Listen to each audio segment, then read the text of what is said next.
Hello folks, welcome. Wager Detective here, 9:54 in the morning, January 18th, 2026. We're going to get into this cap of the Houston Texans taking on the New England Patriots. This is a divisional round playoff game. Let's get into it. Be sure to click the like button, subscribe for Wager Detective.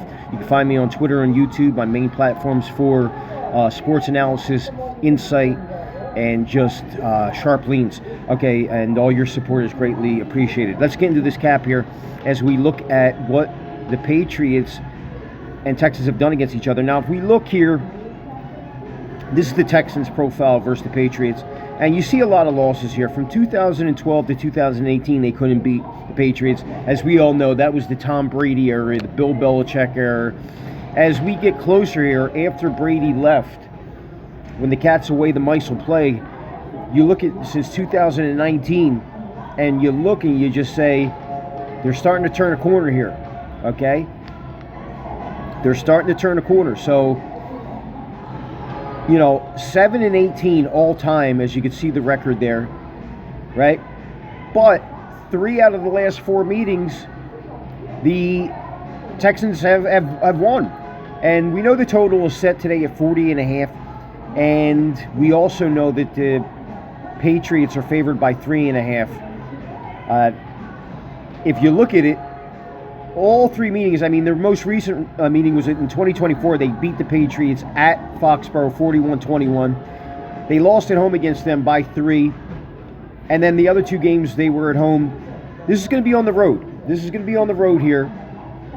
And we know DeMeco Ryans is a good coach. We know Vrabel is a good coach. And we're going to get into this cap, but that's the history recently outside of the Brady era. The Texans are 3-1 in their last 4 versus the Patriots. Okay? Now, as we delve on here, we look at this team led by DeMeco Ryans. We look at him and what he's done. Okay? Went to Alabama, 41 years old. In his 4th season, in his 3rd season with the Texans, right? We look at the playoffs, he is 3-2. 3-2 in the playoffs, okay? Now, again, this team is having a fantastic year. They went on the road last week, as you see there. They beat the Steelers 30-6. Nick Caley, offensive coordinator, Matt Burke, really just doing a great thing with this defense. They run a West Coast scheme, 4-3 on the defensive front. They're scoring 24 points a game, only giving up 17, second best in the NFL. Now we look here, 18th in yards offensively, okay? They are 8th in passing attempts on the year with 582. We look at yards, they're 14th, okay, passing yards. They got 24 passing touchdowns, that puts them at 19th best in the NFL. Only 9 interceptions, that puts them at 9th. They're top 10 there. They don't turn the ball over. If we look at rushing, they got 9 rushing touchdowns, okay?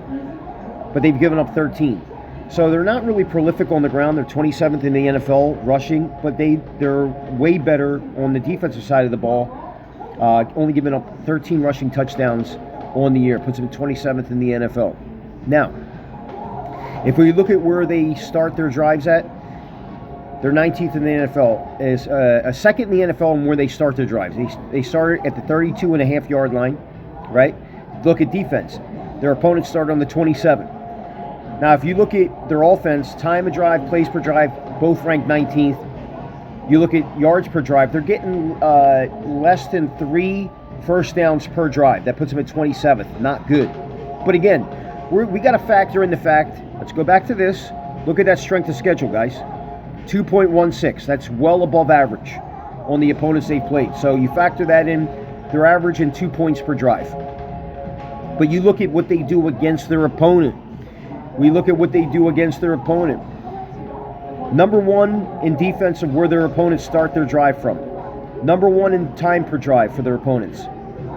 Number 2 in plays per drive. They're allowing their opponents only 2.5 first downs per drive, 25.4 yards. That's 3rd best in the NFL, and they're only giving up 1.54 points per drive against a well above average strength of schedule. Okay. Now we get into where this started for them.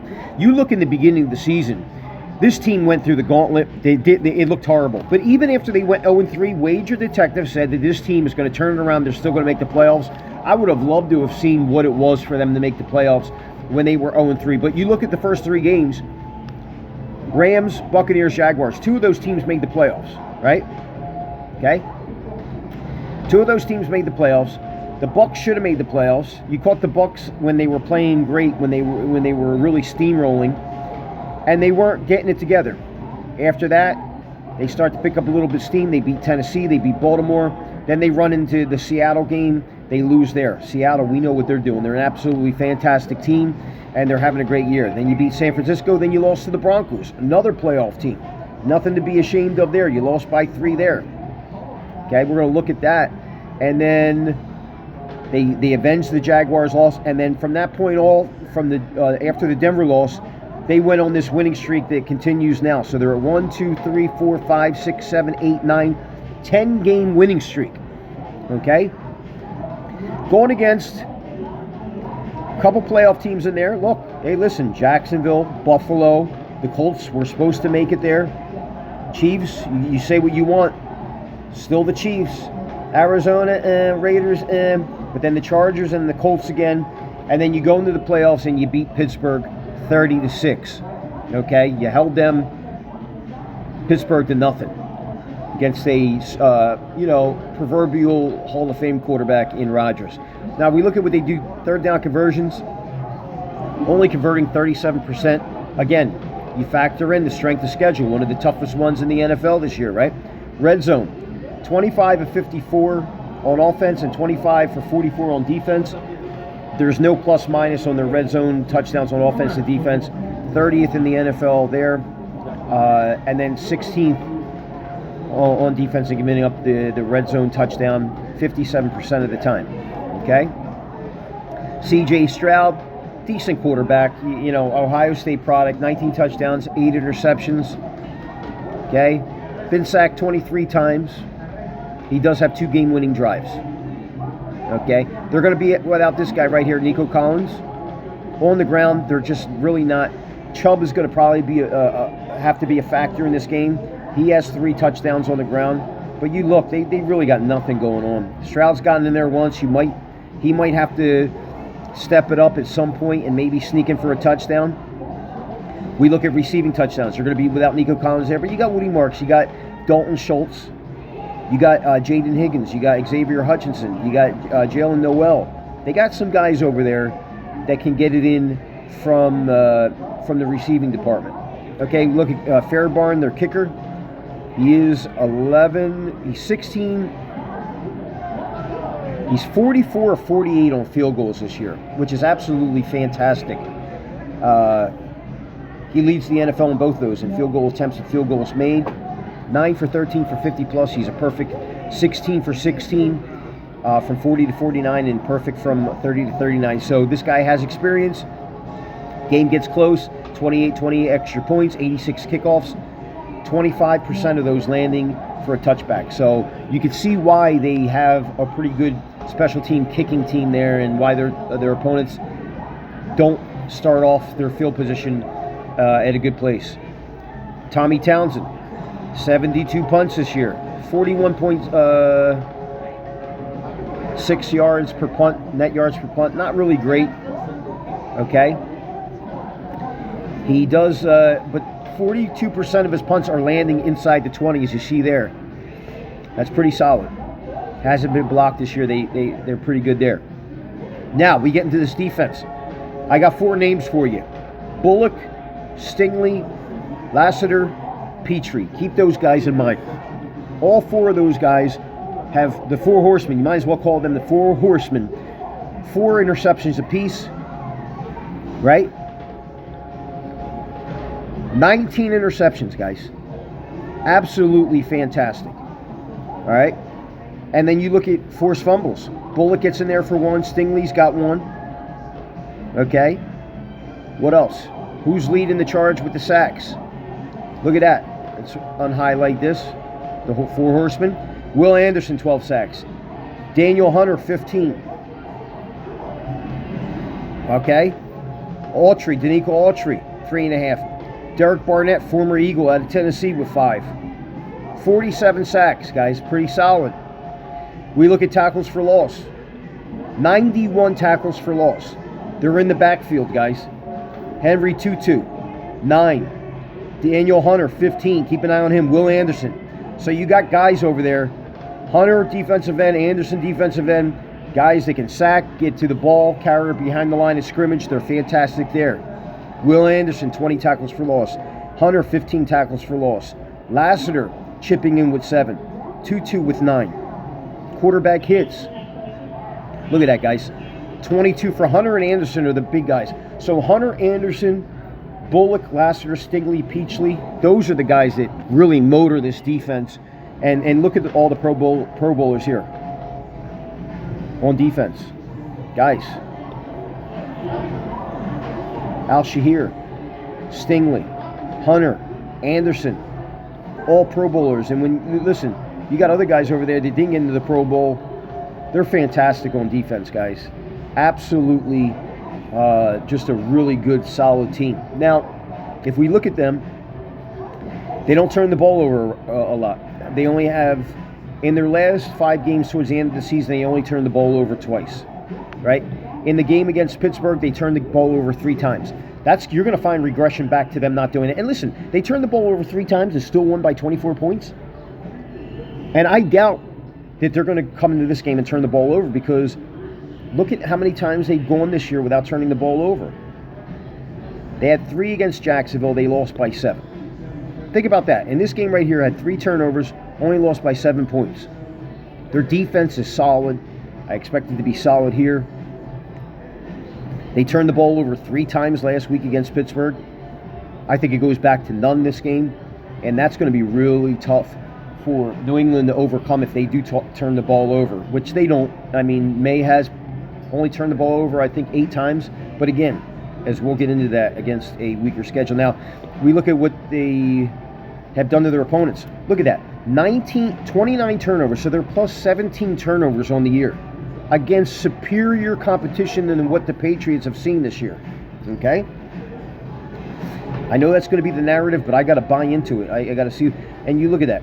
They had 3 against Pittsburgh. In their last 4 games towards the end of the year, okay? And then against New England had 2 turnovers in that game, right? So they find ways to force turnovers, guys. I mean, they've gone a number of games where they have 3. Look at this. 1 here against Baltimore, 3 turnovers. Then against Seattle, they forced 4 turnovers. Still managed to lose that game by forcing Seattle to have 4 turnovers, but that shows you the strength of that Seattle team. We could very well be looking at a Texans-Seahawks Super Bowl, which would be absolutely amazing. An exacta that a lot of people probably are not really paying attention to. So, they're plus 17 in the turnover department. Let's take a look at who they're going to be playing this week. The New England Patriots, led by variable 14-3, 5.51 SRS. But look at the SOS, guys. Minus 4.49. The Texans are like plus 6 points better in the SRS department than the Patriots. Josh McDaniels running the offense. Terrell Williams on defense. Okay? In his first year. He picked a good year to be a defensive coordinator for them against the schedule they've seen. Okay, so we look at them offensively. 3rd in offense in yards. We look at 31 passing touchdowns. Fantastic. 5th best in the NFL. They've given up 25. Puts them at 14. So if you give up 25 against the worst schedule in football, I got to believe that the Texans, even without Nico Collins, they're going to find a way into that end zone. And I'll put it to you here like this with this cap. If the Texans get to 23 points, they are most certainly winning this game. Whether it be in overtime, whether it be in regulation. They get to 23, which I definitely foresee that happening. I do not see the Patriots scoring more than 20 in this game, 20-21, okay? And the over-under reflects that. This is where the strength is for this team They don't turn the ball over. They only have 8 interceptions, as you see there. And then we look at where they start the drive, 16th best in the NFL. Okay, time per drive, 3 minutes. Plays per drive, 12th in the NFL. Yards per drive, they're getting more than 3.5 first downs per drive, 36.9. So they're getting 37 yards per drive, which is almost 4 first downs per drive.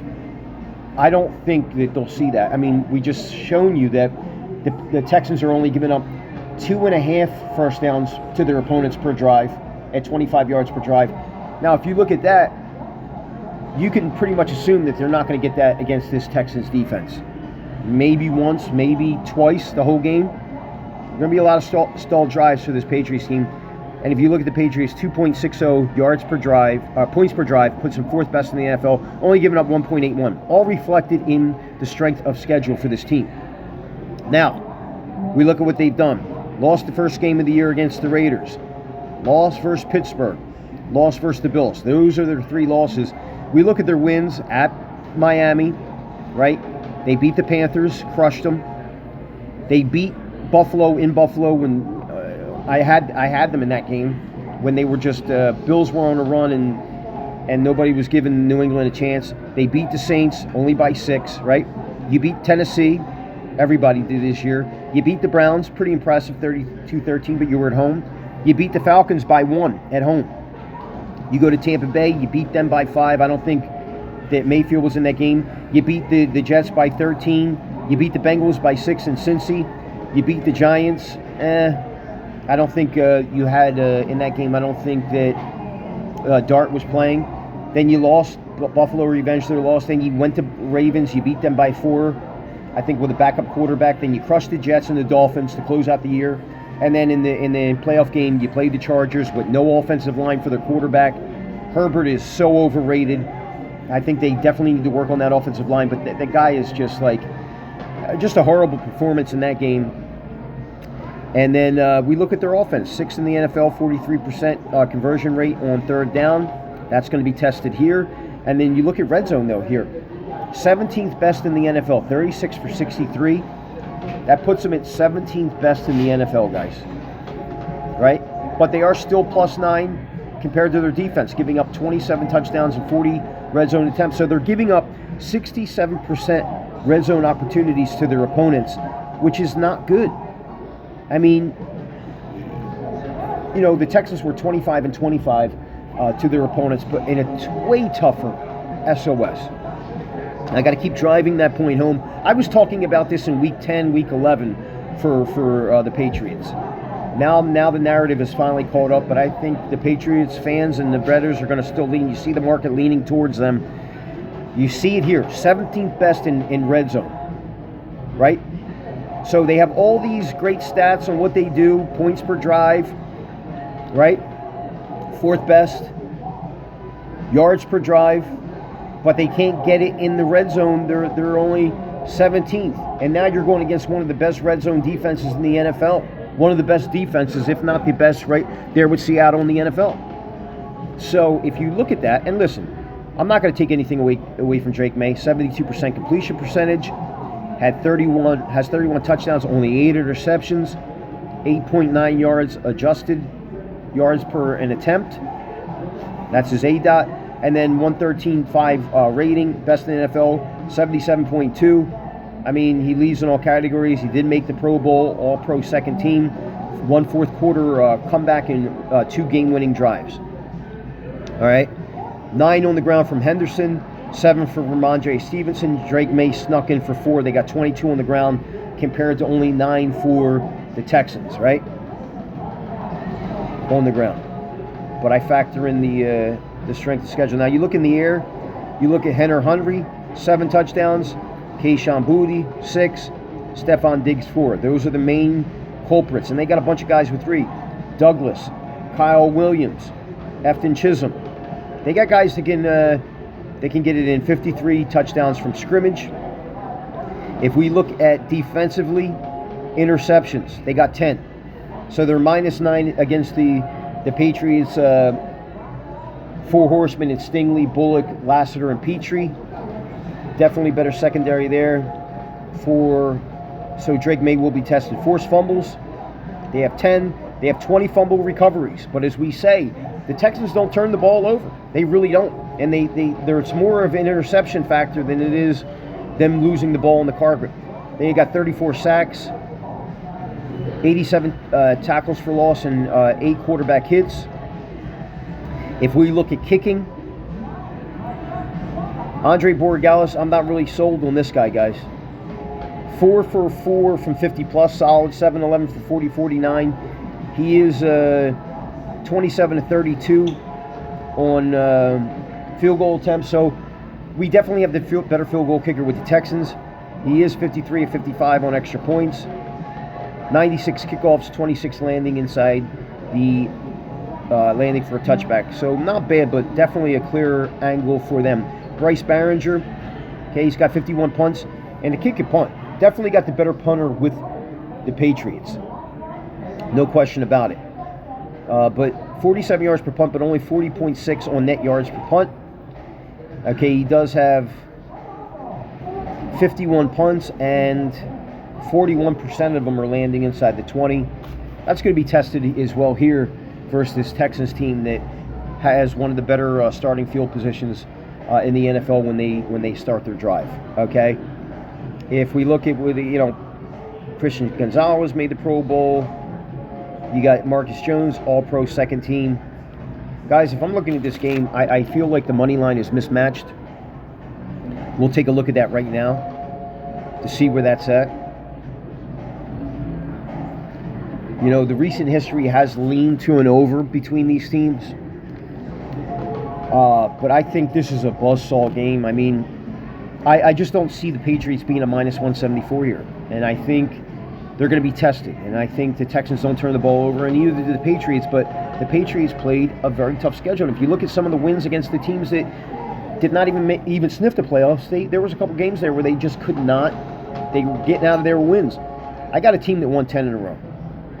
Now, they are going on the road back-to-back weeks, but they're not traveling far. They're staying in the same time zone. They're going from Pittsburgh to New England. It's right up the coast. Not a problem there. I think the Texans could score. I know Nico Collins is out. I think the four horsemen, Petrie, Bullock, Lassiter, and Stingley will find a way to get in those passing lanes. It's going to make them a little more one-dimensional. They do have a good running attack. They got guys with a couple, Stevenson and the other kid over there for the Patriots. But, again, Texans are stingy on defense. And you can see that how the drives could get stalled here. I still lean the under in this game. I know 40.5 is a low number. I'm seeing, oh man. I mean, you get a 24-20 game, but I want to see where they have the Patriots lined up to score here. As far as total points. It's going to be interesting here. All right, New England total points. They got them at 22.5. I don't think they get there. I really don't. So you're saying if it gets to 23, I definitely think the Texans are getting to 23. So where do they got the Texans at? They got the Texans at 19.5. I grade this as a higher. I definitely think the Texans get to 20. Now, I know that can be tough because, you see last week, I don't want to let a bias come in and watch them score 34 against Pittsburgh and expect them to come in here to New England. And I know Vrabel's going to have his team up for this game, right? I definitely feel as though, you look at Vrabel here and what he's done. 68-48 as a head coach. Okay. 3-3 in the playoffs.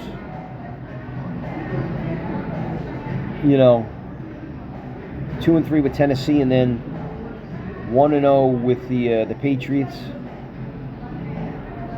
I just don't know, right? You have a coach that's having a great year, had a year off, then came back, got hired by New England. I just feel like the Texans are more of the play here.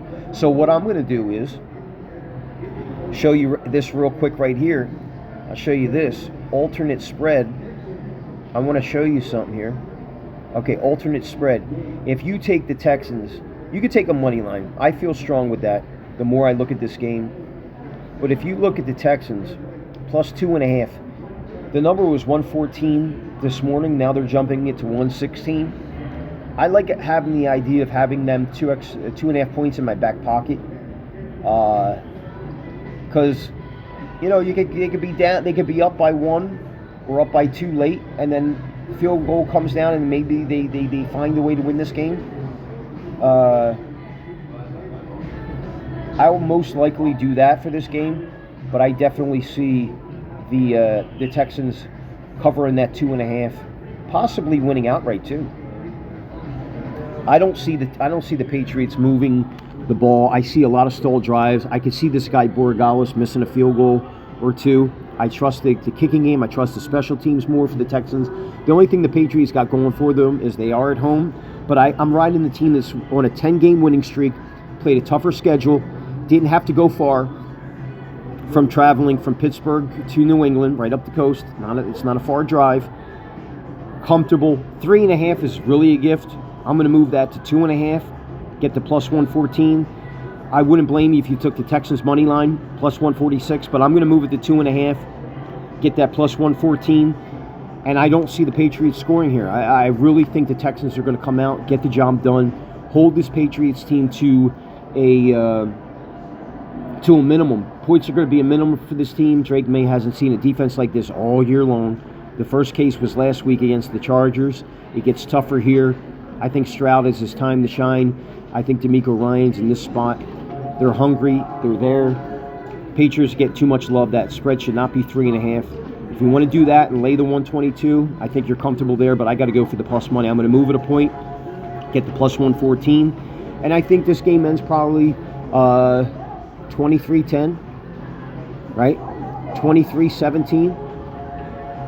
I could see that happening, but I think the game does go under as well. So that's Wager Detective's call here at the 27-minute mark. I like the Texans plus 2.5. I like the Texans money line. I like the Texans plus 3.5. I'm going to move personally on the plus 2.5, and I like this game to go under 40.5. This is Wager Detective here. Thank you for tuning in. I appreciate all you guys out there. Please follow me on Twitter, follow me on YouTube, set alerts. I love yous, and I'll talk to you soon.